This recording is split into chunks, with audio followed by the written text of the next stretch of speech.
இந்த வெற்றி அப்படின்றது வந்து மக்களால் ரிலேட் பண்ண முடியுது. ஏன்னா இது ஒரு சாமானியர்களுடைய ஒரு வெற்றியாக இருக்கிறது. பல பெண்கள்கிட்ட பேசும்போது என் புள்ள, என் பையன், என் அண்ணன், இன்னைக்கு அவன் வந்து என் முன்னாடி நின்று எனக்கு ஒரு வாய்ப்பு கொடுங்கன்னு கேட்கும்போது நான் எப்படி போடாமல் இருக்க முடியும் அப்படின்னாங்க.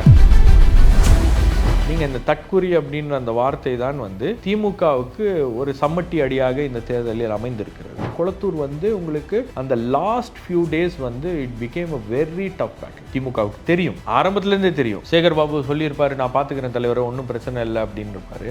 ஆனால் அங்கே நடந்த நிலவரமே வேற இல்லை. நீங்கள் ஒரு பிஜேபியோட பாலிடிக்ஸும் வந்து ஒரு மிகப்பெரிய ஒரு பின்னடைவை சந்தித்திருக்கிறது.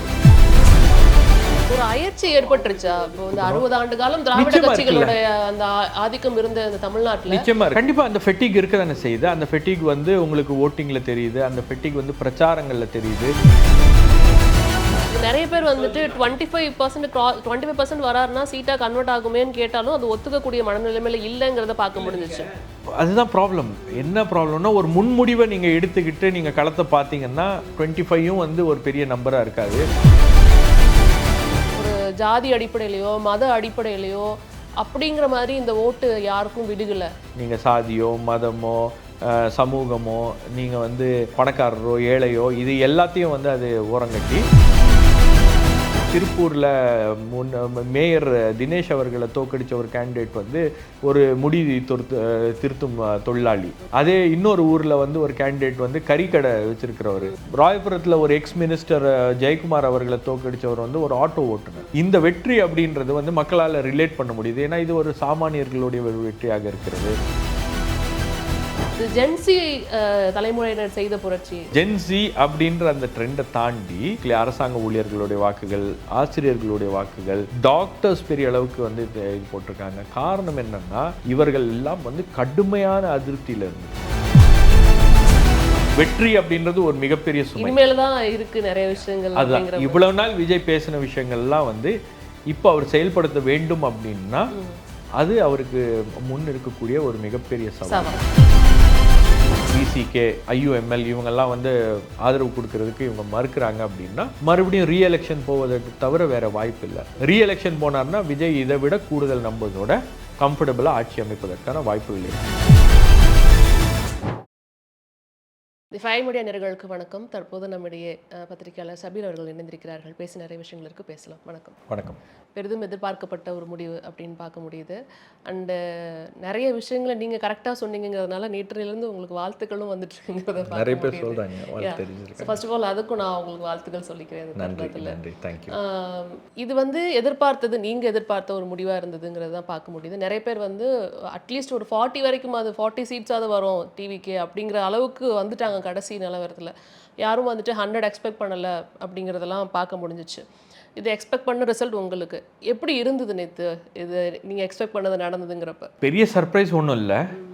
ஏன்னா நான் வந்து கிரவுண்டில் போய் பார்த்தது, அதுக்கப்புறம் அது போலிங் நடந்த அன்னைக்கு கிரவுண்டில் நம்ம பார்த்த சென்டிமெண்ட் அப்படியே ரிஃப்ளெக்ட் ஆகியிருக்கிறத நம்மளால் பேசும்போது அது மக்கள் ரொம்ப, நான் உங்களுக்கு கொடுத்த இன்டர்வியூலேயே சொல்லியிருப்பேன், நிறைய பேர் வந்து ஒற்றை நோக்கோடு வந்து விஜய்க்கு போடணும், விசிலுக்கு போடணும் அப்படின்ற மாதிரி அவங்க போட்டு போயிருக்காங்க. அப்போது ஓரளவுக்கு எனக்கு அந்த கான்ஃபிடென்ஸ் இருந்துச்சு. நம்ம கிரவுண்டில் போய் பார்க்கும்போது ஒரு மாற்றம் வரணும், ஒரு மாற்றம் என்பது நமக்கு தேவை, ஒரு புதுசாக ஒரு கட்சி வருதுன்னா ஏன் வாய்ப்பு கொடுக்கக்கூடாது அப்படின்னு பேசினவங்கெல்லாம் வந்து அதே சென்டிமெண்ட்டை வந்து அது கேரி ஃபார்வர்ட் ஆகி போலிங்லேயும் அது வந்து ரெஃப்ளெக்ட் ஆனதையும் நம்மளால் பார்க்க முடியுது. போலிங் போட்டு வந்ததுக்கப்புறம் கூட வாண்டடாகவே அவங்க வந்து சொல்கிறாங்க, நீங்கள்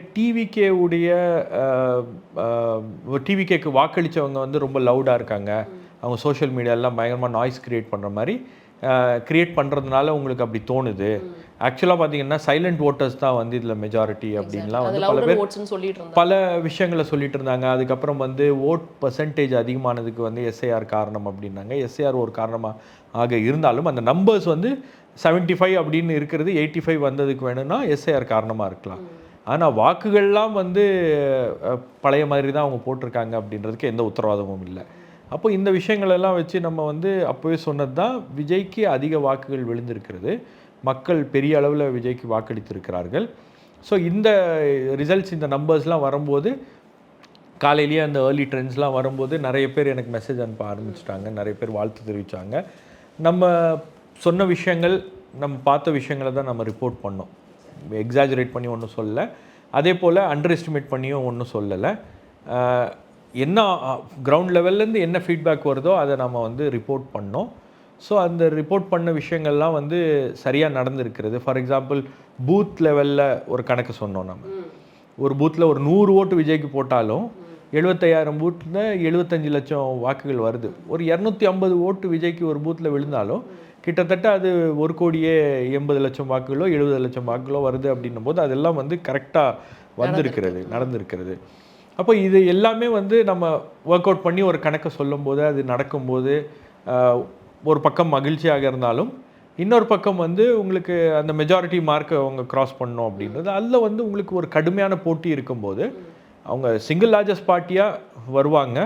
பட் என்னுடைய கணிப்பு வந்து விஜய் அந்த 108 அப்படின்ற இருக்கிற நம்பரை தாண்டி அவர் வந்து ஒரு 140 ஆச்சும் ரீச் பண்ணியிருந்துருக்கணும். ஆனால் பல இடங்களில் உங்களுக்கு வந்து விஜயோடைய கேண்டிடேட்ஸ் தோற்றது பார்த்தீங்கன்னா 800 ஓட்டு, 200 ஓட்டு, 300 ஓட்டு, 2000 ஓட்டு, இந்த மாதிரி கணக்கில் தான் வந்து பல பேருக்கு மார்ஜின் வந்து இதாயிருக்கு. ஃபார் எக்ஸாம்பிள் பெரிய கருப்பன்லாம் வந்து ஒரு ஓட்டில் தோற்று போயிருக்காரு. அப்போ இந்த 1000 ஓட்டு 500 ஓட்டுலாம் வந்து நம்மளால் கணிக்க முடியாது. ஒரு ட்ரெண்டை நம்ம பார்க்குறோம் அப்படின்னும் போது இந்த ட்ரெண்ட் இந்த அளவில் தான் வரும் அப்படின்றது ஒரு எதிர்பார்ப்பாக இருந்துச்சு. நிச்சயமா இல்லை, உங்களுக்கு பேட்டர்னே வந்து எங்கெல்லாம் வந்து திமுக வலுவாக இருக்கிறதோ அங்கெல்லாம் வந்து திமுக வெர்சஸ் தாவேகா இப்படி தான் ஃபைட் இருக்கு. எங்கெல்லாம் அதிமுக வலுவாக இருக்கிறதோ அங்கெல்லாம் அதிமுக வெர்சஸ் தாவேகா இப்படி தான் வந்து களம் மாறி இருக்கு. 2 கார்னர் ஃபைட் தான். உங்களுக்கு 3 கார்னர் கண்டெஸ்ட்ல ஒரு 2 கார்னர் ஃபைட் தான் ரொம்ப இன்டென்ஸாக இருந்திருக்கிறது. அது வந்து ரொம்ப கிளியராக இந்த நம்பர்ஸ்லாம் பார்க்கும்போது அது ரிஃப்ளெக்ட் ஆகுது. அப்போ இந்த மாதிரி தான் வந்து களம் இருந்திருக்கிறது அப்படின்றது எனக்கு கிளியராக தெரியுது. நிறைய இடங்களில் வந்து உங்களுக்கு நானே என் ஃப்ரெண்ட்ஸ் கிட்ட பேசும்போதெல்லாம் சொன்னது என்னென்னா, though it is a 4 corner contest, உங்களுக்கு intense fight will be between DMK and எந்த இடத்துலலாம் வந்து திமுக ஸ்ட்ராங்காக இருக்கோ அந்த இடத்துலலாம் வந்து அதிமுகவை 3வது இடத்துக்கு தள்ளப்பட்டிருக்கு, தாவேகா தள்ளுது. எங்கெங்கெல்லாம் வந்து அதிமுக ஸ்ட்ராங்காக இருக்கோ அங்கெல்லாம் திமுக வந்து 3வது இடத்துக்கு தள்ளுது. இதெல்லாம் வந்து பல அனாலிசிஸ் வந்து நம்ம தொடர்ந்து பேசிட்டு தான் இருக்கோம். நிறைய பேர் நாங்கள் சொன்னேன் என்னுடைய ஃப்ரெண்ட்ஸ்கிட்ட, கொளத்தூரே வந்து ரொம்ப மோசமாக இருக்குது, கொளத்தூர்லேயே வந்து ஒரு சர்ப்ரைசிங்கான ஒரு ரிசல்ட் வந்தால் கூட ஆச்சரியப்படுவதற்கு இல்லை. ஏன்னா கொளத்தூர் வந்து உங்களுக்கு அந்த லாஸ்ட் ஃபியூ டேஸ் வந்து it became a very tough battle. திமுகவுக்கு தெரியும், ஆரம்பத்துலேருந்தே தெரியும். ஒரு 6 மாதமாகவே திமுகவுக்கு வந்து கொளத்தூர் இஸ் நாட் சேஃப் அப்படின்றது அவங்களுக்கு தெரியும். பட் டிஸ்பைட் தட் அவங்க ஒரு ரிஸ்க் எடுத்தாங்க. பட் ரிசல்ட்ஸ் வந்து உங்களுக்கு பார்த்தீங்கன்னா இட்ஸ் அஸ்டானிஷிங். அதான் அதை பற்றி கண்டிப்பாக நம்ம பேசுவோம். அதுக்கு முன்னாடி இந்த பர்சன்டேஜ் இன்க்ரீஸ் ஆகிறப்ப எல்லாரும் எஸ்ஐஆரையோ வந்துட்டு மட்டும்தான் வந்து சொன்னாங்க, ஆட்சி மாற்றத்துக்குலாம் வாய்ப்பு இல்லை அப்படின்னு சொன்னாங்க. ஆனால் நம்ம கேரளா எடுத்துக்கிட்டாலும் சரி, இல்லை மேற்கு வங்கம் எடுத்துக்கிட்டாலும் சரி, தமிழ்நாடு எடுத்துக்கிட்டாலும் சரி, எல்லா இடத்துலையுமே பர்சன்டேஜ் இன்க்ரீஸ் ஆச்சு, எல்லா இடத்துலையுமே ஆட்சி மாற்றம் நடந்திருக்குன்னு பார்க்க முடியுது. அப்போ பர்சன்டேஜ் இன்க்ரீஸ் ஆகிறதுக்கும் ஆட்சி மாற்றத்துக்கும் வந்துட்டு இங்கே வந்து கனெக்ஷன் இருக்குது அப்படிங்கிறத இந்த இடத்துல ப்ரூவான எடுத்துக்கலாமா? இல்லை, பொதுவாக அப்படி தானே அந்த ட்ரெண்ட். அதை வந்து மறுத்தாங்க நிறைய பேர். இல்லை, அது மறுத்ததுக்கான காரணம் வந்து பல பேர் பல தியரிஸை சொல்ல ஆரம்பித்தாங்க. எஸ்ஐஆர் வந்து ஒரு மிக முக்கியமான ஃபேக்டர் அப்படின்னு. அது வந்து மேபி அவங்களுடைய ஓன் இன்ட்ரெஸ்ட்டில் அதை சொல்லியிருக்கலாம். நீங்கள் விஜயுடைய இம்பேக்ட் இல்லை அப்படின்றத ப்ரூவ் பண்ணுறதுக்கு பல பேர் பேசினாங்க.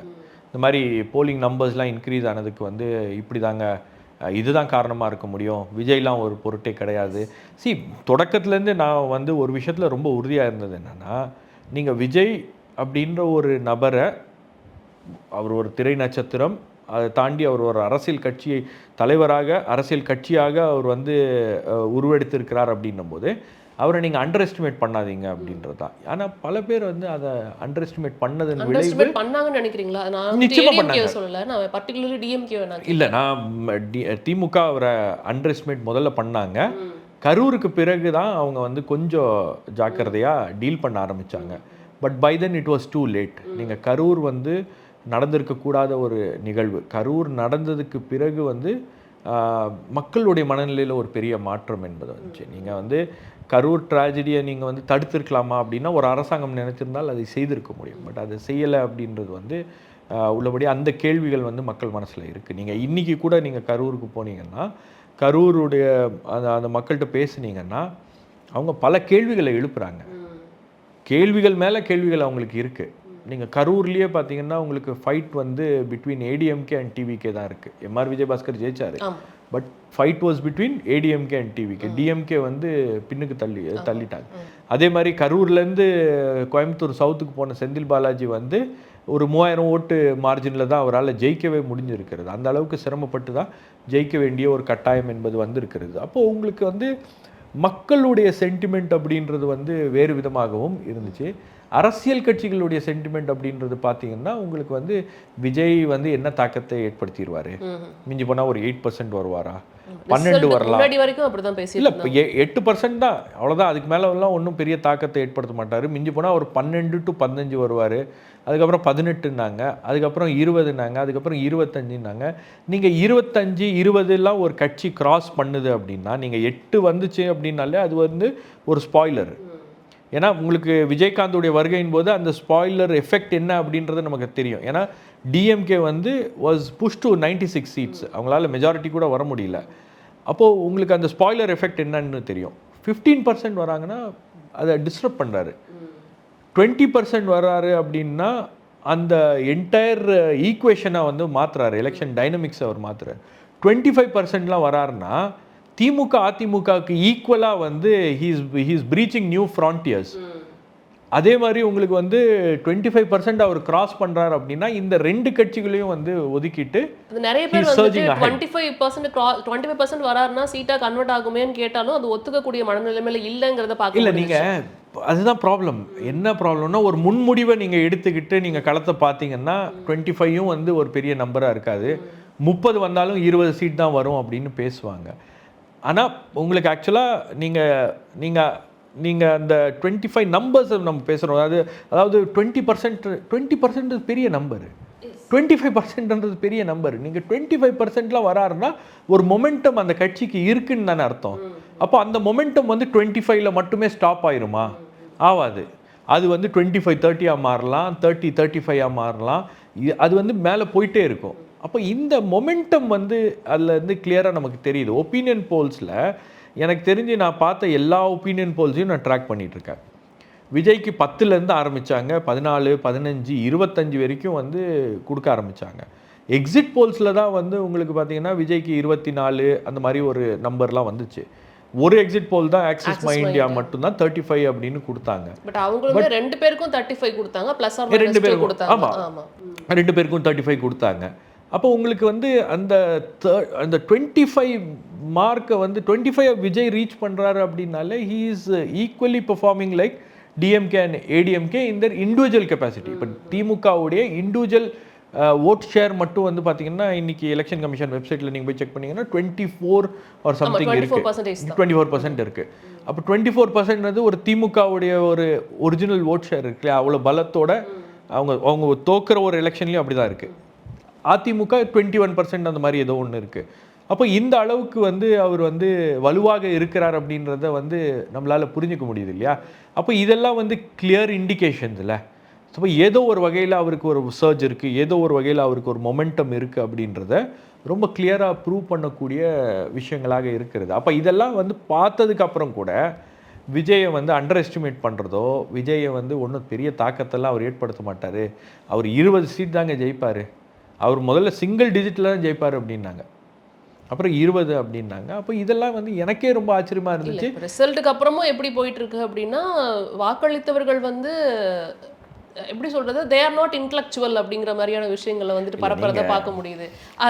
அதையுமே நான் வந்து இதை எடுத்து வைக்கணும்னு நினைக்கிறேன். ஏன்னா ஆக்சிஸ் மை இந்தியா போல் வெளில வரப்ப இவங்க வந்து 35 இவங்க 35ன்னு கொடுத்துருந்தாங்க. பட் இன்டெப்த்தாக நிறைய சாம்பிள்ஸை போய் நம்ம பார்க்குறப்ப படித்தவர்கள் படிக்காதவர்களுக்கு அந்த வாக்கு வித்தியாசம் வந்துட்டு இங்கே வந்து டிஎம்கேக்கு படிக்காதவர்களோட வாக்கும் இது டிவிகேக்கு படித்தவர்கள் வாக்கும் அதிகமாக போகும் அப்படின்னு பிரதீப் குப்தா வந்துட்டு பேசியிருந்தாரு. அண்ட் அதையுமே வந்துட்டு சாம்பிள்ஸில் வந்துட்டு இது ரிஃப்ளெக்ஷன் பார்க்க முடிஞ்சிச்சு. அதுதான் நடந்திருக்கோ அப்படிங்கிற மாதிரி இருக்குது இந்த ரிசல்ட்ஸ் பார்க்கும்பொழுது. இல்லை, நீங்கள் இந்திய அரசியல் சாசன சட்டம் உங்களுக்கும் ஒரே உரிமை தான் கொடுத்துருக்கு, எனக்கும் ஒரே உரிமை.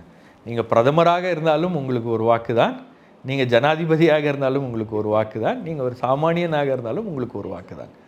அப்போ உங்களுக்கு அந்த வாக்களித்தவர்களுடைய ப்ரொஃபைல் என்ன, வாக்களித்தவர்கள் வந்து படித்தவர்களா மெத்த படித்தவர்களா? நீங்கள் மெத்த படித்தவர்கள் அப்படின்றவங்க வந்து சந்தர்ப்பங்களில் தப்பான முடிவுகள் எடுத்திருக்காங்க, படிக்காதவர்கள் வந்து மேதைகளாக இருந்திருக்கிறார்கள். இது எல்லாமே வந்து இதெல்லாம் வந்து நம்ம வந்து don't judge the book by its cover அப்படின்வாங்க. அந்த மாதிரி நீங்கள் ஒரு நபர் வந்து எப்படி இருக்க முடியும்? இப்போ நீங்கள் இன்னைக்கு வந்து தவேகாவுடைய வெற்றி வந்து ஏன் பல பேர் வந்து அதை கொண்டாடுறாங்க? இப்போ நேற்றுலாம் வந்து விஜய் அவர்கள் பல இடங்களுக்கு போனார், சர்டிஃபிகேட்லாம் வாங்க போகும்போது நீங்கள் கட்சி கொடி இல்லை, ஒன்றுமே இல்லை, கட்சியினர்லாம் கிடையாது, ரொம்ப சாதாரண ஜனங்கள் தான் ரோட்டில் நின்று அவரை வரவேற்கிறாங்க, சந்தோஷப்படுறாங்க. நான் நேற்று நைட்லாம் போகும்போது பைக்கில் பெண்கள் வந்து விசில் ஊதிட்டு போகிறாங்க சும்மா. அது ஒரு ஐபிஎல் மேட்ச்சில் ஏதோ ஜெயித்த மாதிரி ஒரு கொண்டாட்ட மனநிலை வந்து நம்ம மக்கள் மத்தியில் பார்க்க முடிகிறது. அப்போ உங்களுக்கு ஜெயித்தவர்கள் யார் அப்படின்னு பார்த்தீங்கன்னா அவங்களும் ரொம்ப சாதாரண ஆட்கள், படித்தவர்களும் இருக்காங்க. இப்போ அண்ணா நகர் கேண்டிடேட் வந்து ஒரு ஐ திங்க் டெலிகம்யூனிகேஷன் இன்ஜினியரோ ஏதோ, அவரும் நல்லா படிச்சிருக்காரு, அவர் ஜெயிச்சிருக்காரு. அதே நேரத்தில் உங்களுக்கு வந்து திருப்பூரில் மேயர் தினேஷ் அவர்களை தோக்கடித்த ஒரு கேண்டிடேட் வந்து ஒரு முடி திருத்தும் தொழிலாளி. அதே இன்னொரு ஊரில் வந்து ஒரு கேண்டிடேட் வந்து கறிக்கடை வச்சிருக்கிறவர். ராயபுரத்தில் ஒரு எக்ஸ் மினிஸ்டர் ஜெயக்குமார் அவர்களை தோக்கடித்தவர் வந்து ஒரு ஆட்டோ ஓட்டுநர். இந்த வெற்றி அப்படின்றது வந்து மக்களால் ரிலேட் பண்ண முடியுது, ஏன்னா இது ஒரு சாமானியர்களுடைய ஒரு வெற்றியாக இருக்கிறது. அதே போல் விஜய் வந்து பல தாவேக்கால பல பேர் வந்து பணக்கார கேண்டிடேட்லாம் இருக்காங்க, பல பேர் வந்து பணமே இல்லாத கேண்டிடேட்லாம் இருக்காங்க. அதிகமாக எவ்வளோ செலவு பண்ணியிருப்பாங்க அப்படின்னு நீங்கள் பார்த்தீங்கன்னா, சில கேண்டிடேட்லாம் வந்து 2.5 லட்ச ரூபா, சில கேண்டிடேட்லாம் வந்து 4 லட்ச ரூபா, இந்த அளவுக்கு தான் வந்து அவங்களுடைய செலவினங்கள்லாம் இருக்கிறது அப்படின்றாங்க. அதே போல் இந்த ட்ரெடிஷ்னல் எஸ்டாப்ளிஷ் பொலிட்டிக்கல் பார்ட்டிஸில் இருக்கக்கூடிய கேண்டிடேட்டு எனக்கு தெரிஞ்சு சென்னையில் உங்களுக்கு வந்து கிட்டத்தட்ட பல கோடி ரூபாய் வந்து பெரம்பூர் தொகுதியிலேயே செலவு செய்யப்பட்டது. அண்ட் நிறைய விஷயங்கள் இங்கே வந்து பிரேக் ஆகிருக்கு அப்படிங்கிறத பார்க்க முடியுது.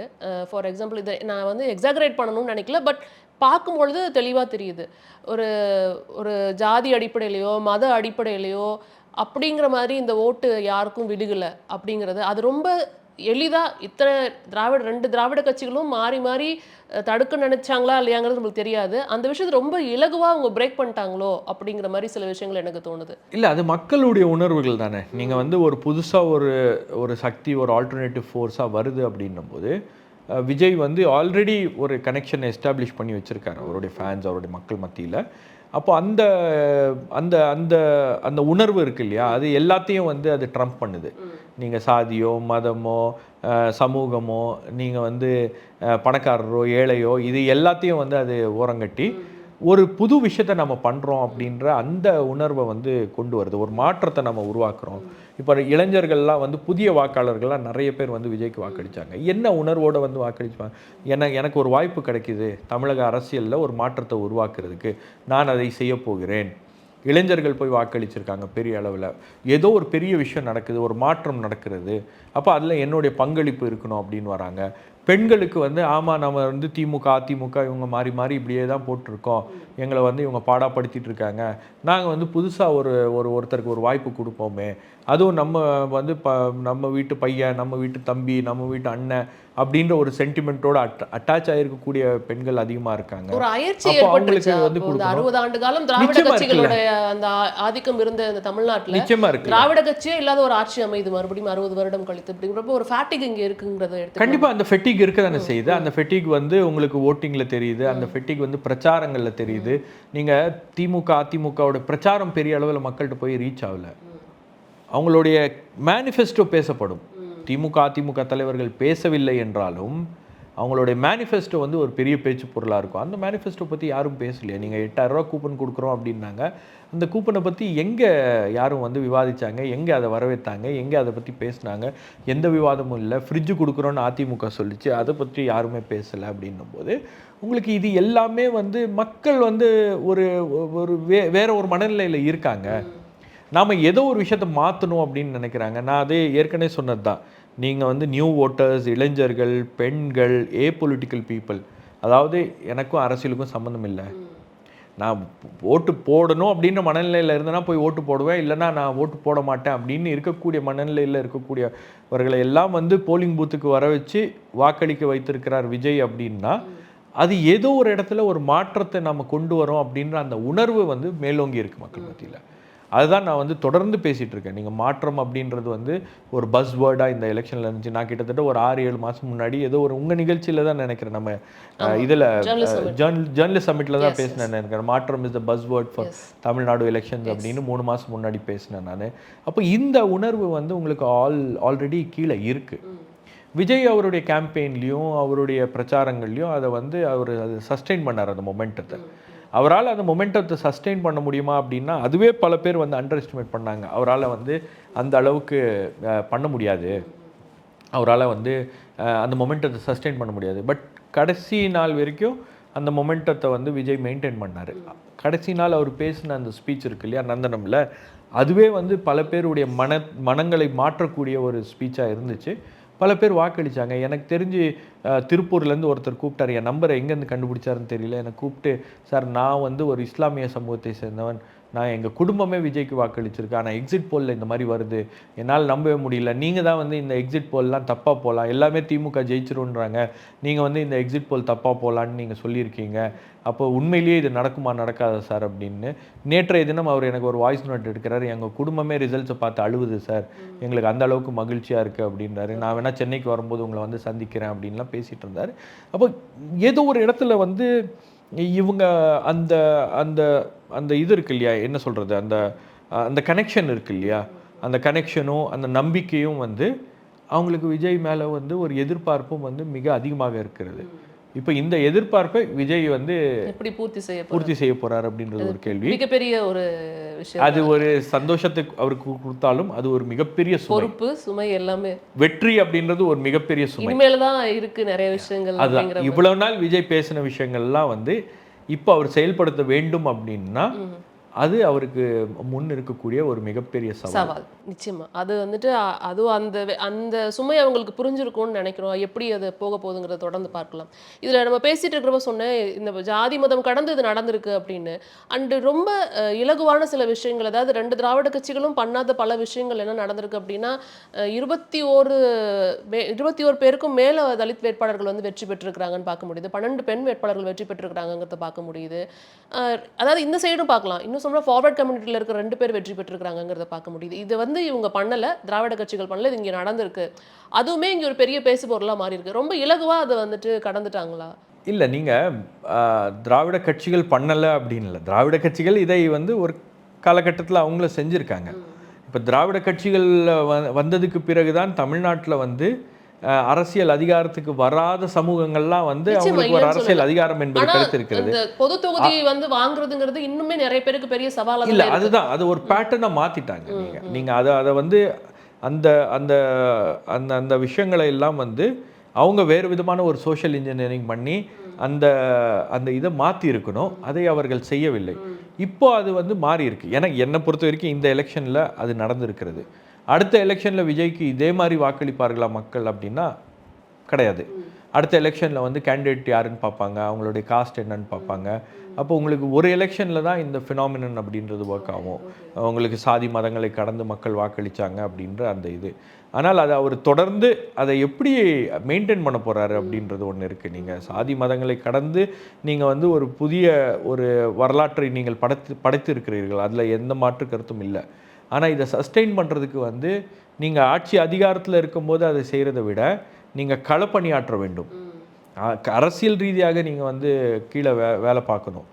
அதற்கு அந்த கட்சியினர் வந்து தயாராக இருக்கிறார்களா? அதற்கு அவங்களுடைய திட்டங்கள் என்ன? இப்போ இனிமேல் தான் வந்து அந்த ப்ராப்ளம்லாம் வரும். உங்களுடைய கேண்டிடேட்டுடைய காஸ்ட் என்னன்னு பார்ப்பாங்க. ஓ, இவர் ஜெயிச்சிட்டாரா அப்படின்னா மற்ற சாதிகள்லாம் வந்து அவருக்கு எதிராக நிற்கக்கூடிய வாய்ப்பு இருக்குது, அல்லது அவருக்கு சப்போர்ட் பண்ணாமல் இருக்கக்கூடிய வாய்ப்பு இருக்குது. இது எல்லாமே வரும். இது எல்லாத்தையும் அவங்க எப்படி சமாளிக்க போகிறாங்க, ஒரு அரசியல் கட்சியாக அதை எப்படி சமாளிக்க போகிறாங்க அப்படின்னு பார்க்கணும். Maybe in this election there was a clear wave in Vijay's favour. And ரெண்டாவது, நான் பொதுவாக எல்லார்ட்டையும் சொல்கிறது என்னென்னா, don't underestimate the power of a common man. Exactly. நீங்கள் வந்து சாமானியர்களுடைய சக்தி இருக்குல்ல, அது வந்து நீங்கள் குறைச்சி மதிப்பிட முடியாது. நீங்கள் ஒரு சிட்டிங் முதலமைச்சரை வந்து அவங்க தோக்கடிக்கிறாங்க அப்படின்னா மக்கள் வந்து அவ்வளவு கோவத்தில் இருக்காங்களா, அவ்வளவு ஒரு அயற்சி இவங்க மேலே இருக்கா அப்படின்றதெல்லாம் இந்த அரசியல் கட்சிகள் வந்து யோசிக்கணும். விஜயுடைய வருகை ஒரு விஷயம் என்ன மாற்றிருக்கு அப்படின்னு பார்த்தீங்கன்னா, இந்த பழைய ட்ரெடிஷ்னல் மெத்தட் ஆஃப் எலெக்ஷனரிங், இந்த பழைய கேம்பெயின்ஸு, இந்த போய் உரையாடுவது, இந்த மாதிரி விஷயங்கள் எல்லாம் அது உடைச்சிருக்கு. இதுதான் கன்வென்ஷன் அப்படின்னு சொன்ன பல கன்வென்ஷன்ஸை அதை வந்து உடைச்சிருக்கு. அப்போ புதுசாக ஒரு எலெக்ஷனில் புதுசாக ஒரு கிராமரை வந்து உருவாகி இருக்கிறது. புதுசா ஒரு கிராமர் உருவாக்கி மேபி அது அவருக்கு மட்டும் தான் பொருந்துமோ என்னமோ அது தெரியல. அது அவருக்கு பொருந்தும்.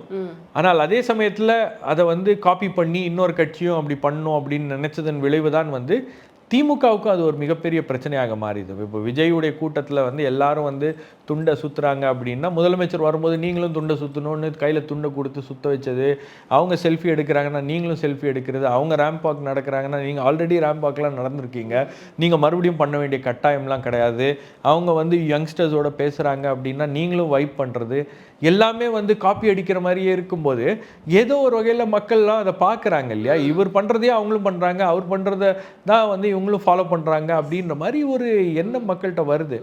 எனக்கு தெரிஞ்சு திமுக வந்து ஸ்ட்ராட்டஜிக்காக பல தவறுகளை செய்திருக்கிறார்கள்.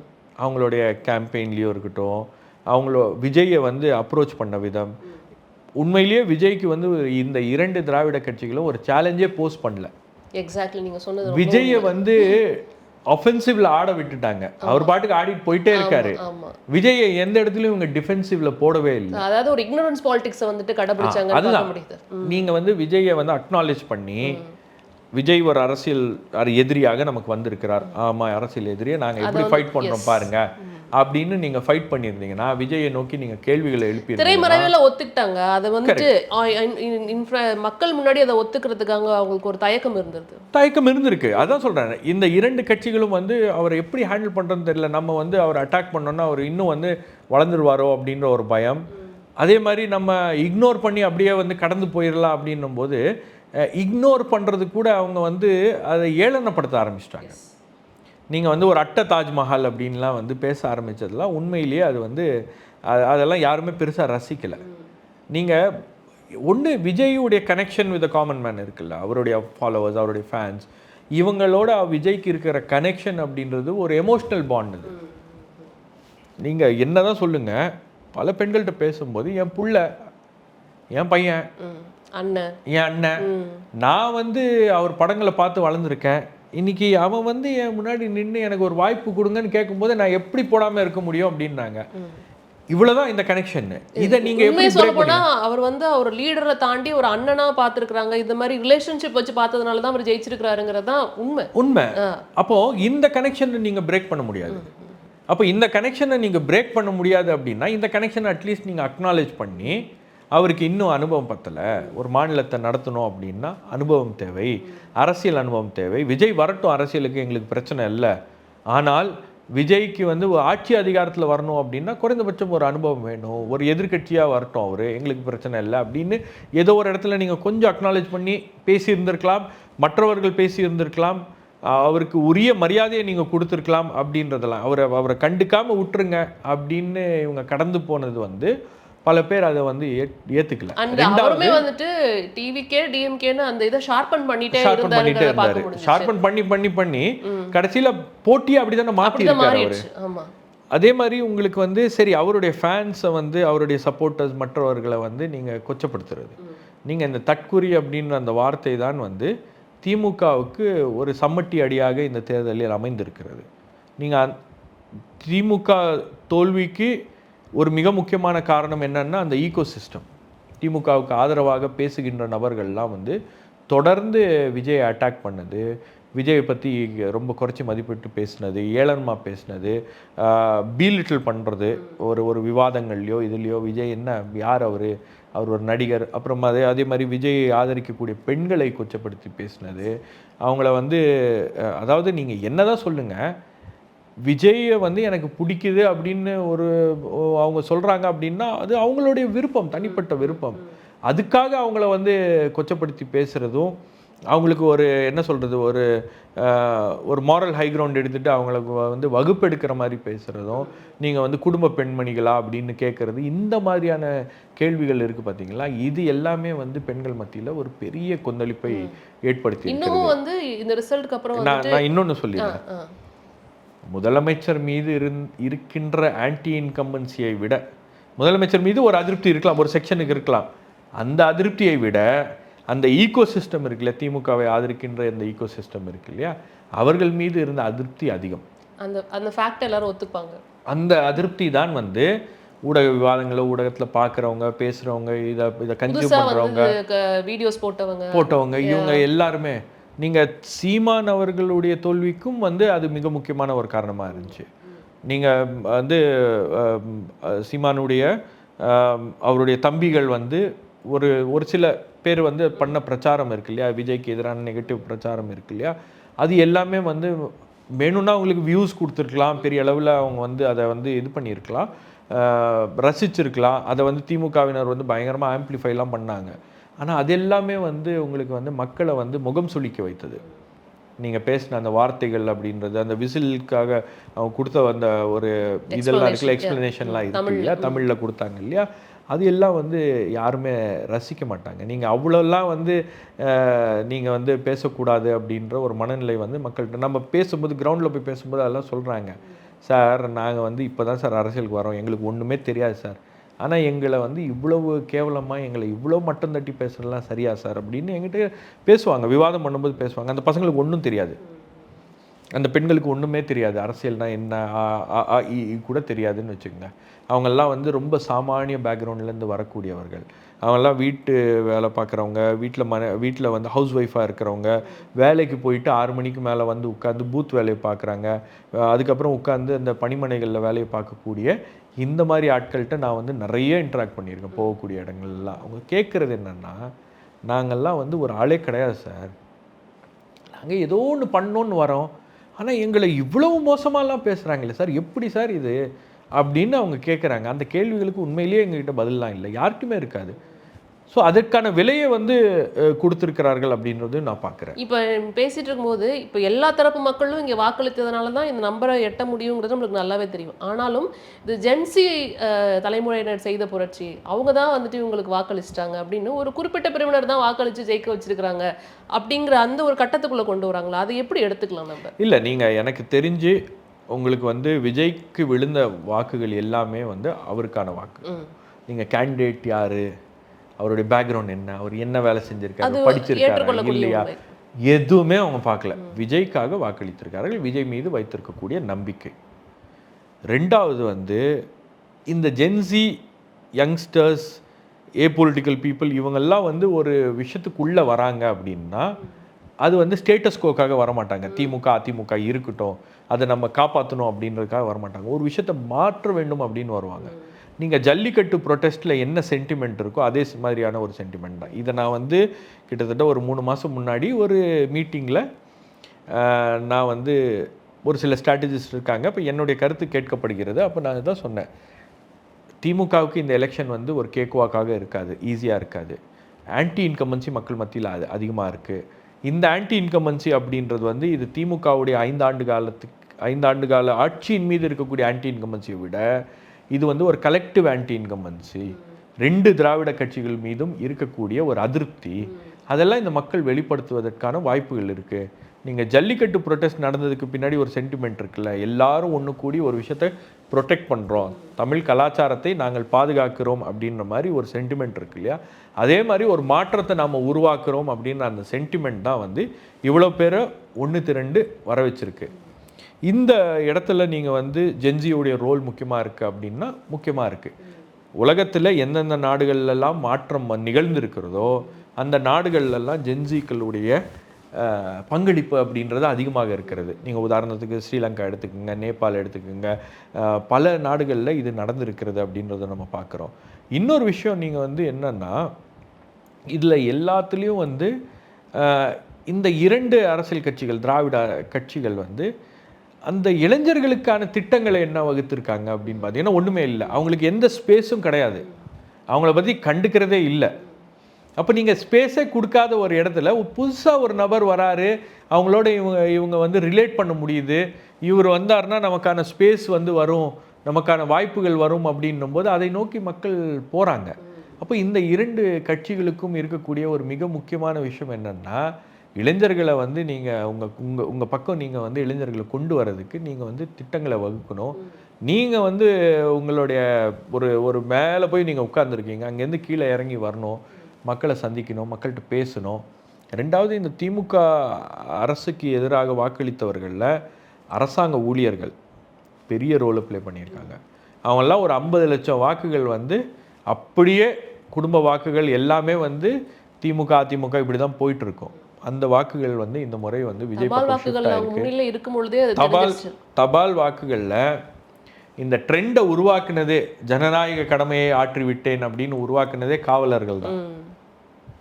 எஸ்பி ரேங்குக்கு கீழே இருக்கக்கூடிய எல்லா அதிகாரிகளும் எல்லா காவலர்களும் வந்து விஜயை வாக்களித்திருக்கிறார்கள். விஜய்க்கு ஓட்டு போடணும் அப்படின்னு டிக்ளரும் பண்றாங்க.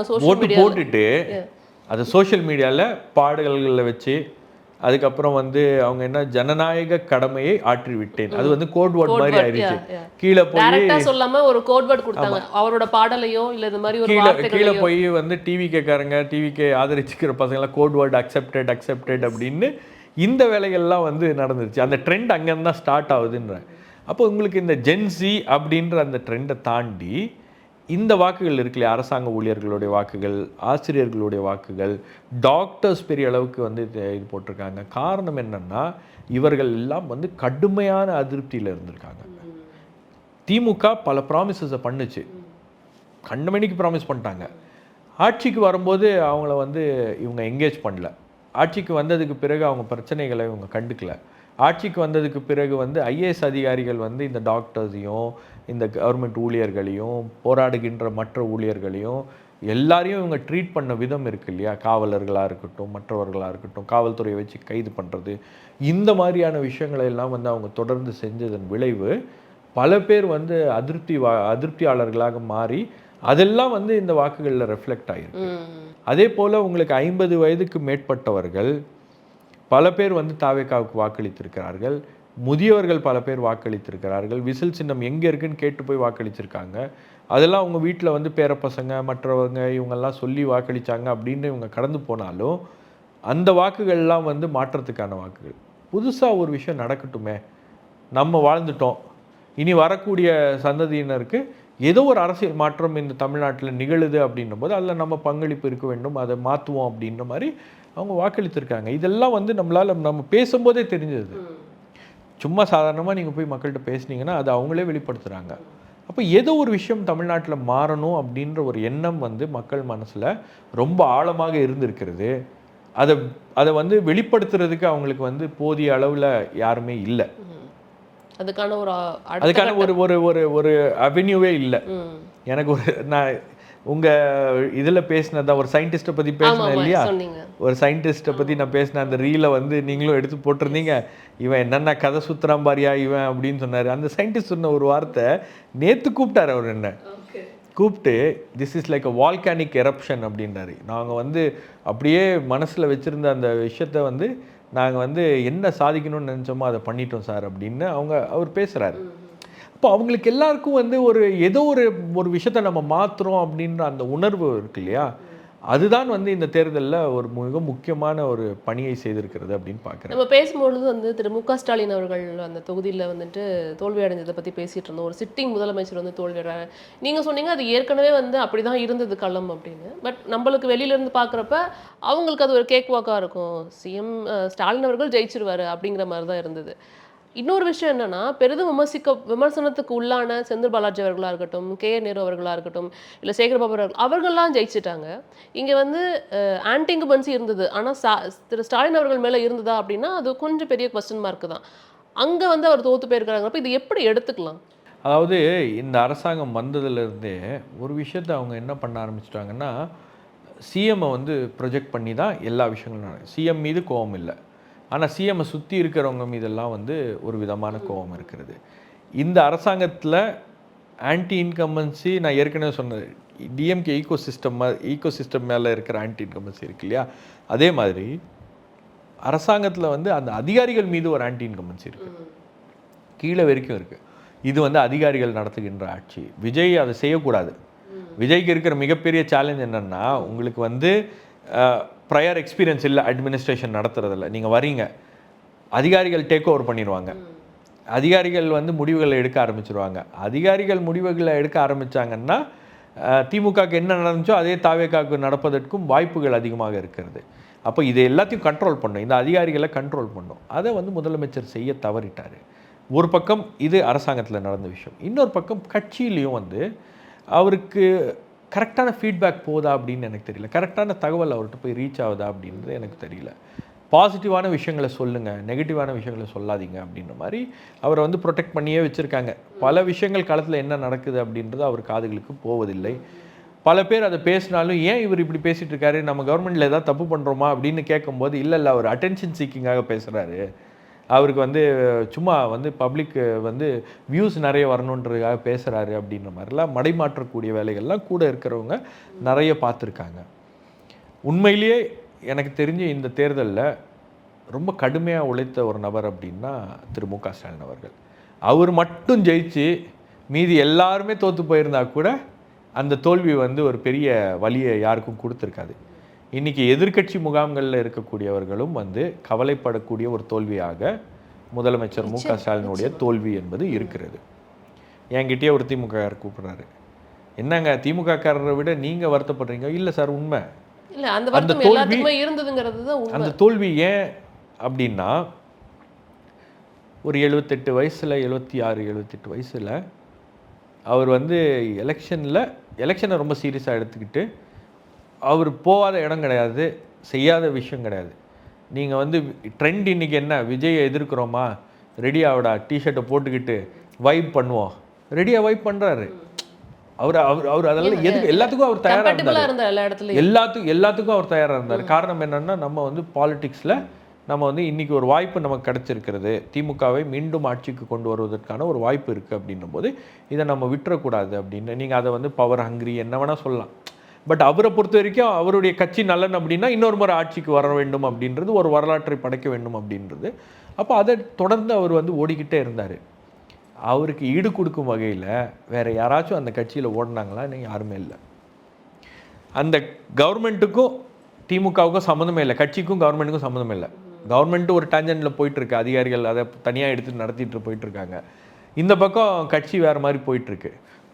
கூட்டணி கட்சியினர் வந்து ஏதாச்சும் ஒரு இடத்துல வந்து முறைப்படுத்துவாங்க, சரி பண்ணுவாங்க அப்படின்னு எதிர்பார்த்தா கூட்டணி கட்சியினருக்கு வேற ஒரு உலகத்தில் அவங்க இருக்காங்க. அதாவது எந்த அளவுக்கு வந்து கூட்டணி கட்சியினர் வந்து அந்த ரியாலிட்டியிலேருந்து ரொம்ப தள்ளி விலகி போய் இருக்கிறார்கள் அப்படின்னா, ஒரு கூட்டணி கட்சி தலைவர் கொடுத்த ஒரு ஸ்டேட்மெண்ட் தான், இந்த தேர்தலில் இளைஞர்களுடைய எழுச்சி ஏற்பட்டிருக்கிறது அப்படின்னு அவர் சொல்கிறாரு. கம்யூனிஸ்ட் கட்சியை சேர்ந்த ஒரு தோழர் வந்து முன்னாள் மாநில செயலாளர் வந்து அதை பேசுகிறார். எனக்கு இம்மீடியட்டாக அந்த ஸ்டேட்மெண்ட் கேட்டோன்னே எனக்கு தோணுனது என்னென்னா, ஒரு இளைஞர்களுடைய எழுச்சி நடக்குது அப்படின்னா அந்த எழுச்சியை வழிநடத்தக்கூடிய இடத்துல கம்யூனிஸ்ட் கட்சி இருக்கணும், அல்லது தலைமை தாங்கக்கூடிய ஒரு இடத்துல கமிஷன், அல்லது அந்த எழுச்சியை உருவாக்கக்கூடிய இடத்துல கம்யூனிஸ்ட் கட்சி இருக்கணும். இந்த 3 விஷயங்கள்லையும் உங்களுடைய பங்களிப்பு என்ன அப்படின்றத அவர்கள் சுய பரிசீலனை செய்ய வேண்டும். எல்லா கட்சிகளுக்கும் அதுதான். வைகோ வந்து ரொம்ப ஈஸியாக சொல்கிறாரு, Vijay is a force to reckon with அப்படின்றாரு. எஸ், பட் அதை நீங்கள் எப்போ உணர்றீங்க? இதை முன்கூட்டியே நீங்கள் உணர்ந்துருந்தீங்கன்னா இந்த அளவுக்கு வந்து ஒரு ஒரு ஒரு தோல்வி அப்படின்றது திமுகவுக்கு வந்து இருக்காது. முதலமைச்சரை தோல்வி அடைகிறார். நீங்கள் அந்த கூட்டணிக்கான தலைவருங்க அவரு. நீங்கள் முதலமைச்சருடைய தலைவர், இந்திய கூட்டணிக்கான முக்கியமான ஒரு தலைவர் அப்படிங்கிறது, இந்தியா அலையன்ஸுக்கு அவரை தலைவராக போட வேண்டும் அப்படின்னு சொல்லக்கூடிய இடத்துல அவரை வந்து கொண்டு வந்து நிற்க வச்ச ஒரு ஒரு ஒரு நபர், ஒரு இமேஜ், அதெல்லாம் வந்து இன்றைக்கி வந்து இந்த தேர்தலில் உடைந்திருக்கிறது அப்படின்னும் போது இது எவ்வளவு பெரிய ஒரு அவமானம். கட்சியில் இருக்கக்கூடிய நிர்வாகிகள் வந்து இதற்கு என்ன பதில் சொல்ல போகிறாங்க? முன்னாள் எம்எல்ஏ பரந்தாமன் வந்து என்ன சொல்லியிருக்காரு அப்படின்னா, சேகர்பாபு அவர்கள் மேலே குற்றச்சாட்டை வச்சிருக்காரு. கண்டிப்பாக இருக்குல்ல. நீங்கள் ஒரு விஎஸ் பாபு கிட்ட வந்து விஎஸ் பாபுவோடைய மேஜிக் வந்து ஒர்க் ஆகிருக்கா, விஜயோடைய மேஜிக் ஒர்க் ஆகிருக்கா, அங்கே விஎஸ் பாபு பண்ணுற அந்த இதெல்லாம் இருக்குல்ல, இப்படி இப்படின்னு பண்ணுறாரு இல்லையா, அதெல்லாம் வைரலாக போயிட்டுருக்கு. உண்மையிலேயே அதெல்லாம் வந்து மக்கள் அவருக்கும் வந்து ஒரு ஒரு ஒரு கொண்டாட்ட மனநிலையில் அவரும் இல்லை. அவர் பார்த்தீங்கன்னா ஒரு ஒரு மாதிரி ஒரு மிரட்சியில் இருக்கார், ஷாக்கில் இருக்கார். இது எப்படி நடந்துச்சு அப்படின்னு. பட் உங்களுக்கு அந்த தொகுதியை தேர்ந்தெடுத்ததே வந்து ஒரு பெரிய சிக்கல். அந்த தொகுதியை தேர்வு செய்யாதீங்க, ஏன்னா விஜய் பக்கத்துல நிக்கிறாருங்க. இல்ல என்ன நம்ம வேணாலும் எப்படி அந்த வேணா effect இருக்குங்க. எப்படி வேணா எடுத்துக்கலாம். ஃபார் எக்ஸாம்பிள் நீங்க வந்துட்டு "கொளத்தூர்ல நில்லுங்களேன்" அப்படின்னு திரு விஜய் அவர்கள் வந்து எல்லாருமே கேள்வி கேட்டாங்க.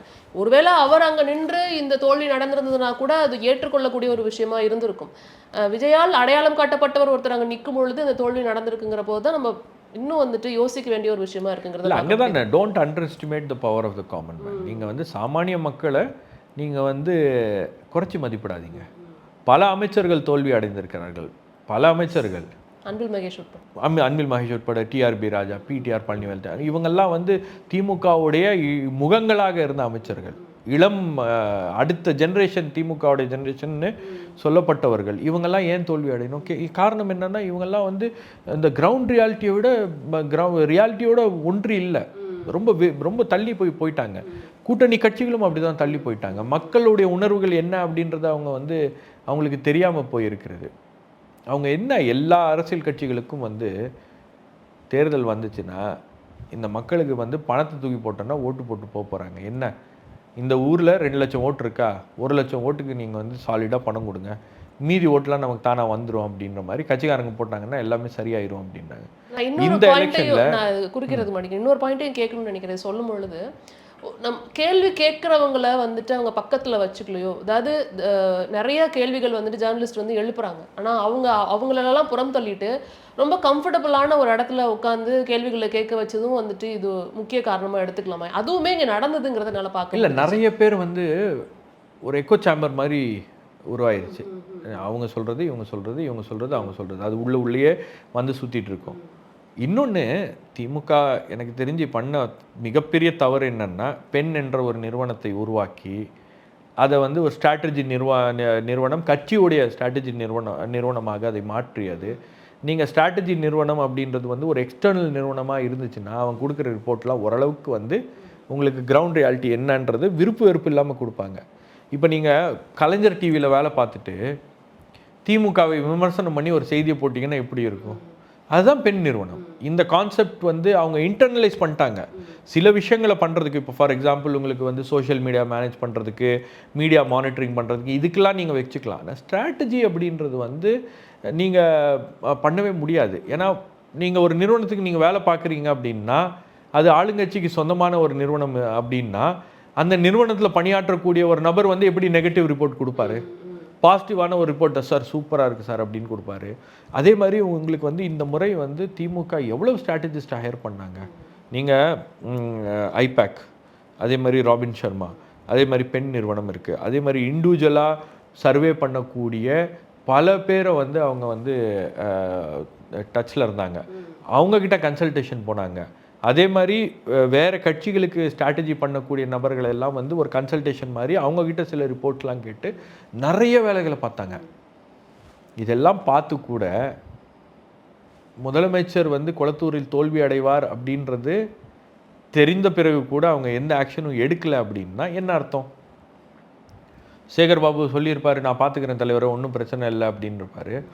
ஆனால் அங்கே நடந்த நிலவரமே வேற இல்லை. நீங்கள் ஒரு கட்சியுடைய தலைவர், ஒரு கூட்டணியுடைய தலைவர், ரெண்டாவது அந்த கூட்டணி அந்த கட்சியுடைய திமுக என்ற கட்சியுடைய பொதுச் செயலாளர், அந்த ஹைராக்கியில் இருக்கக்கூடிய இந்த 2 முக்கியமான நபர்களே தோல்வி அடைகிறாங்க அப்படின்னும் போது இட்ஸ் அப்சல்யூட்லி ஷாக்கிங். அப்போ இந்த அளவுக்கு திமுக அப்போ ஜனவரி மாதத்துக்கு முன்னாடிலாம் வந்து ஒரு பிம்பத்தை கிரியேட் பண்ணாங்கல்ல, ரொம்ப ஸ்ட்ராங்காக இருக்காங்க, 23 கட்சிகள் அவங்க பக்கம் இருக்கு, அந்த அலையன்ஸ் அரித்மெட்டிக் பயங்கரமா இருக்கு, இந்தியாவுக்கு எதிராக வந்து நின்னாங்க, நிறைய விஷயங்கள் அவங்க பண்ணாங்கல்ல, நிறைய பிம்பத்தை கிரியேட் பண்ணாங்கல்ல. நானே பேசியிருக்கேன், ஒரு தோற்றத்தை அவர்கள் உருவாக்குகிறார்கள். நம்ம பார்க்கும்போது அவங்க ரொம்ப ஸ்ட்ராங்காக இருக்கிற மாதிரி இருக்கு, பட் அவங்க அப்படி இல்லை அப்படின்றத தொடர்ந்து நான் பேசிட்டு இருந்திருக்கேன். அப்போ என்னை பொறுத்த வரைக்கும் இது எல்லாமே வந்து ஒரு தோற்றம் அப்படின்னு மீடியாவை கண்ட்ரோல் பண்ணுறது. நீங்கள் சொன்ன மாதிரி யாராச்சும் மாற்று கருத்து சொன்னாங்கன்னா உடனே ஒரு வீடியோ போட்டு அவங்கள கடிச்சு கொதறது, உடனே அவங்களுடைய மதத்தை இழுத்து பேசுறது, முற்போக்கு அரசியல் பேசுகின்ற பல பேர் வந்து பிற்போக்குத்தனமான வாதங்களை முன்வைப்பது. அதே போல உங்களுக்கு வந்து சுயமரியாதை அரசியல் பேசுகின்றவர்கள், சுயமரியாதை இயக்கத்தில் நம்பிக்கை உடையவர்கள் அடுத்தவனை பார்த்து அவன் சுயமரியாதை கேள்வி கேட்கறது, வேற ஒரு அரசியல் இயக்கத்தில் நீ இருக்கன்னா உன்னை பார்த்து தற்கொறின்னு நான் சொல்லுவேன் அப்படின்னு ஒரு விஷயத்தை அவங்க பண்ணுறது. இது எல்லாமே வந்து இன்னைக்கு திமுகவுக்கு இந்த தோல்விக்கு ஒரு காரணமாக, முக்கியமான காரணமாக அமைந்திருக்கிறதுன்னு இப்படி பார்க்குறேன். நகர்ந்தோம் அப்படின்னா இங்கிட்டு அதிமுகவும் பாஜக வந்து பெரிதும் இது எதிர்பார்க்கல, தமிழகத்தை வந்துட்டு கண்டுக்கலன்னு ஒரு பக்கம் எடுத்துக்கிட்டாலுமே ஒரே ஒரு இடத்துல தான் வின் பண்ணியிருக்கிறாங்கங்கிறத பார்க்க முடியுது. கடந்த முறை கூட வந்துட்டு இருந்ததை விட இந்த தடவை இல்லை அப்படிங்கிறத பார்க்க முடியுது. பாஜக வந்துரும்னு சொல்லி தான் கிட்டத்தட்ட நரேட்டிவ் இங்கே செட் பண்ணப்பட்டுச்சு. இப்போ அது இல்லைங்கிறதும் ஒரு சைடு போயிடுச்சு. அதே மாதிரி இப்போ கோவை எடுத்துக்கிட்டோம் அப்படின்னா, பெரும்பாலும் கோவை வந்து அதிமுகவோட கோட்டையா இருந்தாலும் கடந்த முறை அந்த 10 இடத்தையும் அவங்க தான் வச்சிருந்தாங்கங்கிறத பார்க்க முடியுது. ஆனா இந்த இடத்துல ஒரே ஒரு இடத்துல தான் ஜெயிச்சிருக்கிறாங்கங்கிறத பார்க்க முடியுது. இது இது அந்த நியூ ஏஜ் பாலிடிக்ஸ் இது இப்படி தான் இருக்கும் இனிமேல் அப்படி எடுத்துக்கலாமா? இவங்க மறுபடியும் வந்துட்டு எல்லாத்தையும் வந்து ரெஃப்ரெஷ் பண்ண வேண்டிய கட்டாயத்தில் இருக்காங்களா 2 கட்சிகளும்? இல்லை, இந்த 2 கட்சிகளும் நிச்சயமாக வந்து இன்ட்ரோஸ்பெக்ட் பண்ணோம். அவங்க போய் வந்து மறுபடியும் அவங்க டிராயிங் ரூமுக்கு போய் எங்கெங்கெல்லாம் நாம் தப்பு பண்ணியிருக்கோம் அப்படின்றத அவர்கள் உணர வேண்டும். அதை ரீட் பண்ணோம். இல்லை இது வந்து ஏதோ ஒரு என்ன சொல்கிறது, ஏதோ ஒரு தேர்தல் அப்படி போயிருச்சு அப்படின்னு அவங்க நினச்சாங்கன்னா அது அவங்களே ஏமாற்றிக்கிறது. ஆல்ரெடி அவங்க வந்து ஏமாந்து போயிருக்காங்க. களத்தை அவங்க வந்து சரியாக கணிக்கலை, சரியாக ரீட் பண்ணல. அவங்களுடைய ஸ்ட்ராட்டஜி வந்து பல இடங்களில் ஒர்க் அவுட் ஆகலை. அவங்களுடைய அலைன்ஸ் அரித்மெட்டிக் பல இடங்களில் ஒர்க் அவுட் ஆகலை. என்னை பொறுத்த வரைக்கும் அதிமுக ஓரளவுக்கு கொஞ்சம் ஸ்ட்ராட்டஜி பண்ணியிருக்காங்க. ஏன்னா இந்த தேர்தலில் படுதோல்வி அடைந்து விடுவோமோ அப்படின்ற பயம் அவங்களுக்கு இருந்திருக்கு. இபிஎஸ்ஸை வந்து இந்த தேர்தல் சமயத்துலலாம் வந்து நம்ம தோற்றுருவோம் அப்படின்ற மனநிலையில் போய் சந்தித்தவர்கள்ட்டெலாம் இபிஎஸ் ரொம்ப கான்ஃபிடெண்ட்டாக பேசியிருக்காரு. நீங்கள் போக்கண்ணு, நம்ம தான் ஜெயிக்க போகிறோம், வரப்போகுது வாரியம் கீரியம் அதெல்லாம் வரும், இந்த பிரச்சனைலாம் இழுக்காதீங்க, இப்போதைக்கு தேர்தல் தான் அப்படின்னு அப்படி பேசியிருக்காரு. ரொம்ப கான்ஃபிடெண்ட்டாக பேசியிருக்காரு. இபிஎஸ்ஸை யாரெல்லாம் இந்த தேர்தலுக்கு முன்னாடியும் சந்தித்தாங்களோ எல்லார்ட்டையும் அவர் பயங்கர கான்ஃபிடெண்ட்டாக பேசியிருக்காரு. இபிஎஸ் அவர் செஞ்ச 2 விஷயங்கள் அதிமுகவை இன்னைக்கு காப்பாற்றி இருக்கக்கூடிய விஷயங்கள். இபிஎஸ் எடுத்த அந்த முயற்சி பாமகவோட அவங்க கூட்டணிக்கு போனது. அது நார்தன் தமிழ்நாட்டில் இபிஎஸ்ஸையும் அதிமுகவையும் பாமகவையும் காப்பாற்றி இருக்கிறது. நார்தன் தமிழ்நாட்டில் கிட்டத்தட்ட 50 தொகுதிகளை வந்து திமுக இழந்திருக்கிறது. ஆனால் பிஎம்கே உடைய அந்த காம்பினேஷன் இருக்கு இல்லையா, 1 இயர் ஏடிஎம்கே, அந்த காம்பினேஷன் வந்து பயங்கரமாக ஒர்க் அவுட் ஆகிருக்கு. அதுதான் அதிமுகவை காப்பாற்றி இருக்கிறது. ஆனால் அதிமுக நல்லா பெர்ஃபார்ம் பண்ணும் அப்படின்னு இருந்த அந்த மேற்கு மண்டலம் இருக்கு இல்லையா, வெஸ்டர்ன் ரீஜன், அங்கெல்லாம் வந்து படுதோல்வி அடைந்திருக்கிறது. எனக்கு தெரிஞ்சு கோயம்புத்தூரில் 10 தொகுதிகளில் 9 தொகுதிகளில் தொண்டாமுத்தூர் தவிர 9 தொகுதிகள்லையும் வந்து பிரச்சனை இருக்குது அப்படின்றது வந்து நம்ம இதயா சார்லாம் வந்து அவருடைய சர்வேக்கள்லேயே அவர் வந்து முன்னாடியே சொல்லியிருக்காரு. அது அவங்களுக்கும் தெரியும். 2 தொகுதிகளில் மட்டும் திமுக ஜெயிச்சிருக்கு அப்படிங்கிறத பார்க்க முடியுது. ஸோ அவங்களுக்கும் தெரியும். ஃபர்ஸ்ட் வரான் இல்லை 2வது வரான் அவன் தாவேக்கா அப்படின்றது அவங்களுக்கு கிளியராக தெரியும். அதெல்லாம் முன்கூட்டியே அதெல்லாம் தெரிஞ்சு தான் வந்து இந்த அமைச்சர்களும் இந்த அதிகாரிகளும் இவங்க எல்லாருமே வந்து ஒவ்வொரு இன்புட்டாக கொடுக்க ஆரம்பித்தாங்க. உங்கள் காவல்துறை, உளவுத்துறை, இவங்களோட இன்புட்ஸ்லாம் வந்து கொஞ்சம் மிக்ஸ் பண்ணி அதை இது பண்ணி அதுக்கு சரியான முறையில் 2 பேரும் வந்து அதை கணிச்சாங்களா, சரியான முறையில் பார்த்தாங்களா அப்படின்னு நமக்கு தெரியல. ஆனால் ஒரு பெரிய லாஸ் வந்து அதிமுகவுக்கு இந்த எலெக்ஷனில் இருக்குது. இப்போ அதிமுகவில் அடுத்த கட்டமாக என்ன நடக்கும் அப்படின்றது தான் கேள்வி. இப்போ இபிஎஸ்ஸோடைய ஹோல்டு அப்படியே இருக்குமா அந்த கட்சி மீது, அல்லது இபிஎஸ்ஸுடைய அந்த தொடர் தோல்விகள் அவருடைய இதையை பாதிக்குமா அப்படின்னு தெரியாது. பாஜகவை பொறுத்த வரைக்கும் மாநில தலைவர், முன்னாள் மாநில தலைவர், அதுக்கப்புறம் பாஜகவுடைய ஸ்ட்ராங் ஹோல்டு என்று சொல்லக்கூடிய கன்னியாகுமரியில் பாஜகவால் ஒன்றும் பண்ண முடியலையே. பாஜகவால் ஒரு இடத்துலையும் அவங்களுடைய பெஸ்ட் பெர்ஃபார்மன்ஸை காமிக்க முடியல. காங்கிரஸ் அங்கே தான் வந்துட்டு காங்கிரஸ் அங்கே தான் நிற்கிறாங்க. காங்கிரஸும் ஓரளவுக்கு வந்து உங்களுக்கு காங்கிரஸ் டிஎம்கே அந்த காம்பினேஷன் வந்து ஒர்க் அவுட் ஆகிருக்கு. ஆக்சுவலாக கன்னியாகுமரியில் சொன்னது என்னென்னா, ப்ரீபோல்லையே சர்வேஸ்லேயே வந்து பிஜேபி ஏடிஎம்கே கூட்டணிக்கான இம்பேக்ட் வந்து அங்கே ரொம்ப கம்மியாக இருக்குது அப்படின்னாங்க. அது அவங்களுக்கும் தெரியும். பெரிய அளவில் தேசிய தலைவர்கள்லாம் யாரும் போய் அங்கே பிரச்சாரமும் பண்ணல. எனக்கு தெரிஞ்சு பாஜகவுடைய தலைவர்கள் பெரிய அளவில் போய் அங்கே வந்து பயங்கரமாக பிரச்சாரம் பண்ணல. ஏன்னா அவங்களுக்கு தெரியும் ஏதோ சம்திங் இஸ் ராங், அங்கே சம்திங் டிஃப்ரெண்ட்டாக இருக்குது களம் அப்படின்றது அவங்களுக்கு தெரிகிறது. அப்போ இங்கே பிஜேபியோட பாலிட்டிக்ஸும் வந்து ஒரு மிகப்பெரிய ஒரு ஒரு ஒரு ஒரு ஒரு பின்னடைவை சந்தித்திருக்கிறது. இது விஜய் முக்கியமான காரணம். 2வது, இப்போ விஜய்க்கு வந்து 108 சீட் தான் கிடச்சிருக்கிறது. இப்போ விஜய்க்கு காங்கிரஸுடைய ஆதரவு தேவை, இடதுசாரிகளுடைய ஆதரவு தேவை. இந்த ஆதரவெல்லாம் கிடைச்சால் விஜய் வந்து கவர்மெண்ட் ஃபார்ம் பண்ணலாம். இது ஒரு anti BJP, new anti BJP கோயிலேஷனாக தமிழ்நாட்டில் இருக்கும். இது வரைக்கும் திமுக தான் அதற்கு தலைமை தாங்கியது. இப்போ விஜய் தலைமை தாங்குவதற்கான ஒரு வாய்ப்பு. இடதுசாரிகள் வந்தாங்கன்னா அந்த அண்டர்ஸ்டாண்டிங்கோட தான் வருவாங்க. விசிகே வந்தாங்கன்னா அந்த அண்டர்ஸ்டாண்டிங்கோட தான் வருவாங்க. காங்கிரஸ் வந்தாங்கன்னா இது ஒரு நியூ ஆன்டி பிஜேபி ஃப்ரண்ட் மாதிரி அது தமிழ்நாட்டில் இருக்கும். ஸோ இது வந்து இதை வந்து எப்படி அடுத்த கட்டத்துக்கு எடுத்துகிட்டு போக போகிறாங்க அப்படின்றத பார்க்கணும். அப்படி இல்லை அப்படின்னா இடதுசாரிகள் விசிகே ஐயுஎம்எல் இவங்கெல்லாம் வந்து ஆதரவு கொடுக்கறதுக்கு இவங்க மறுக்கிறாங்க அப்படின்னா மறுபடியும் ரீஎலெக்ஷன் போவதை தவிர வேறு வாய்ப்பு இல்லை. ரீஎலெக்ஷன் போனார்னா விஜய் இதை விட கூடுதல் நம்பர்ஸோட கம்ஃபர்டபுளாக ஆட்சி அமைப்பதற்கான வாய்ப்புகள் இருக்குது. இவங்கெல்லாம் கோடி கோடி ரூபாய் செலவு பண்ணி மறுபடியும் எலெக்ஷனில் நிற்கணும் அப்படின்னா அந்த அளவுக்கு வந்து யாராச்சும் முன் வருவாங்களா? ரெண்டாவது, இப்போ விஜயோட ஓட் பேங்க் என்னன்னு ப்ரூவ் ஆயிடுச்சு. இப்போ திமுக கூட்டணியில் இருந்த கட்சிகளே வந்து விஜயோட போவதற்கான வாய்ப்புகளையும் எக்ஸ்ப்ளோர் பண்ணுவாங்க. அப்போ இந்த எனக்கு தெரியாது அந்த அளவுக்கு போவதற்கான வாய்ப்புகள், அதாவது இடதுசாரிகளோ விசிகேவோ இவங்கெல்லாம் வந்து ரொம்ப முரண்டு பிடிச்சாங்க, வேறு வழியே இல்லை, நாங்கள் வந்து கொள்கை கூட்டணியை விட்டு வரவே மாட்டோம் அப்படின்னு சொன்னாங்கன்னா அதுதான் ஆப்ஷன், வேறு எந்த ஆப்ஷனும் இல்லை. அப்படி இல்லைன்னா ஏடிஎம்கே பாஜக விட்டு வெளியே வந்து அவுட் சைட் சப்போர்ட் வந்து இவங்களுக்கு தாவேக்கா கொடுத்துச்சுன்னா ஒரு வாய்ப்பு இருக்குது. பட் ஏடிஎம்கேவோட சப்போர்ட்டில் நீங்கள் வந்து ஆட்சி அமைக்கிறதும் உங்களால் வந்து கவர்மெண்ட்டை ரன் பண்ண முடியாது. கவர்மெண்ட்டை ரன் பண்ணணும் அப்படின்னா you need absolute majority. But அது காங்கிரஸ் பேக்கப் பண்ணுறதுக்கும் விசிகே லெஃப்ட் போன்ற அமைப்புகள் வந்து பேக்கப் பண்ணுறதுக்கும் மற்றவர்கள் பண்ணுறதுக்கும் ஒரு பெரிய வித்தியாசம். நிச்சயமா. ஆனால் காலையில் வந்துட்டு சிபிஎம் சிபிஐ அண்ட் விசிக தலைவர் திருமாவளவன் கிட்ட கேள்வி கேட்கப்பட்டதுக்கு யாருமே மறுக்கலைங்கிறத பார்க்க முடியுது. என்ன நடக்குதுங்கிறத பொறுத்திருந்து தான் பார்க்கணும். இது ஆட்சி எப்படி அமைக்க போகிறாங்க, 118 அந்த மேட்ச் ஆட்சி அமைச்சிருவாங்க. அந்த 118 நம்பர்ஸ் அப்படின்றதும் அவங்களுக்கு வந்துடும். ஸோ அதுக்கப்புறம் தான் இருக்குது. அந்த ஆட்சி அமைச்சு நீங்கள் சொன்ன விஷயங்களெல்லாம் உங்களுடைய ப்ரையாரிட்டிஸ் என்ன அப்படின்றத முதல்ல நீங்கள் ஃபில் பண்ணிவிட்டு அதை ஃபுல்ஃபில் பண்ணுறதுக்கான அத்தனை வேலைகளையும் பார்க்கணும். திமுக செய்த தவறுகளை தாவேக்கா செய்யக்கூடாது. அதிகாரிகள் அப்படின்ற ஒரு விஷயத்தை, அதிகாரிகளுடைய ஆட்சி அப்படின்ற ஒரு பிம்பம் மீண்டும் வந்துருச்சு அப்படின்னா அது தாவேக்காவுக்கு ஒரு பெரிய பின்னடைவை கொடுப்பதற்கான வாய்ப்புகள் அதிகமாக. நிச்சயமாக. ஸோ தொடர்ந்து என்ன நடக்குதுன்னு பார்க்கலாம் சார். உங்களோட நேரத்திற்கு ரொம்ப நன்றி. தேங்க்யூ.